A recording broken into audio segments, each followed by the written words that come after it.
रही है बड़ी खबर हमारे वन इंडिया कड़क न्यूज़ के सहयोगी आदेश शर्मा जी से। फर्रुखाबाद उत्तर प्रदेश से कृषक समृद्धि आयोग के सदस्य कुलजीत सिंह ने विकास भवन सभागार में अधिकारियों से की समीक्षा बैठक। फर्रुखाबाद में आए कृषक समृद्धि आयोग के सदस्य कुलजीत सिंह ने मंगलवार को मुख्यमंत्री के 12 बिंदुओं को लेकर विकास भवन सभागार में अधिकारियों के साथ समीक्षा बैठक की। उसके बाद आयोग के सदस्य पत्रकारों से रूबरू होते हुए कहा कि उन्होंने अधूरे पड़े और योजनाओं के बारे में जानकारी ली और प्रत्येक योजना को जन जन तक पहुंचाने के लिए निर्देशित किया।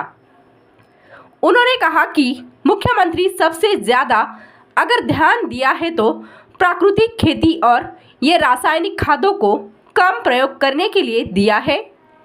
इस पर हमारी तमाम एजेंसी काम कर रही है, कम खाद डाली जाती है। आयोग में होने के नाते हम लोग इन सुझावों को वहां तक पहुंचा दें। पशु ज्ञान धारा कंपनी का दाना खाने से 1 दर्जन पशु बीमार हो गए थे। इस पर आयोग के सदस्य ने कहा कि बताइए किसान ने किस दुकान से वह पशु आहार खरीदा, उस दुकान से वह पशु आहार दार के खिलाफ जांच कर कार्रवाई की जाएगी। उन्होंने कहा कि कोरोना काल में किसानों की आय ही नहीं घटी बल्कि हम आप भी घट गए। सही बात है। उन्होंने कहा कि इसको ध्यान में रखकर 17 अप्रैल 2022 को प्रधानमंत्री जी ने नए उपाय बताए।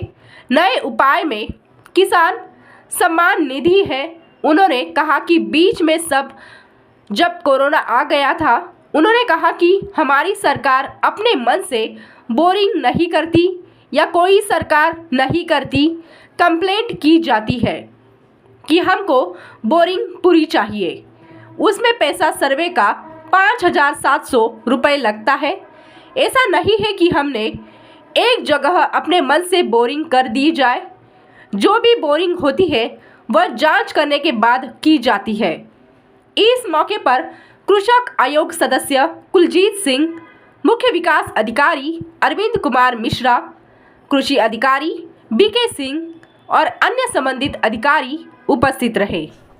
लेकिन बीच में जब कोरोना आ गया तो किसान बढ़ने के बजाय घट गया, सारे उद्योग घट गए और परिवार भी घट गए, हम आप भी घट गए। सही बात है कि नहीं? इसलिए 17 अप्रैल 2022 को प्रधानमंत्री जी ने नए उपाय बताए। नए उपाय में 2 उपाय तो हमने अभी बताए हैं, जो आपके बीमा वाला है और किसान सम्मान निधि है, और इसी तरीके से हमारे और 3 और उसमें उन्होंने सुझाव अपने दिए गए थे, जैसे हमारी प्राकृतिक खेती है और ऐसे कुछ हार्टिकल्चर में हम फल उगाएं जो यहाँ 300 का एक मिलता है, हम बाहर जा करके उसको यहाँ ले आएं और उसको उगाएं। सुनिए तो कितना बढ़ रही है आय, लगभग अब तक कितनी हो गई होगी? 1.5 गुनी तो होगी सर। क्या आय हमारी? सुन लीजिए, आय की बात करेंगे। चावल हमारा 40 रुपए किलो है। एक काला चावल आता है मिर्जापुर में है, वो 350 रुपए किलो है। देश दुनिया की खबरों के लिए जुड़े रहिए वन इंडिया कड़क न्यूज के साथ। धन्यवाद।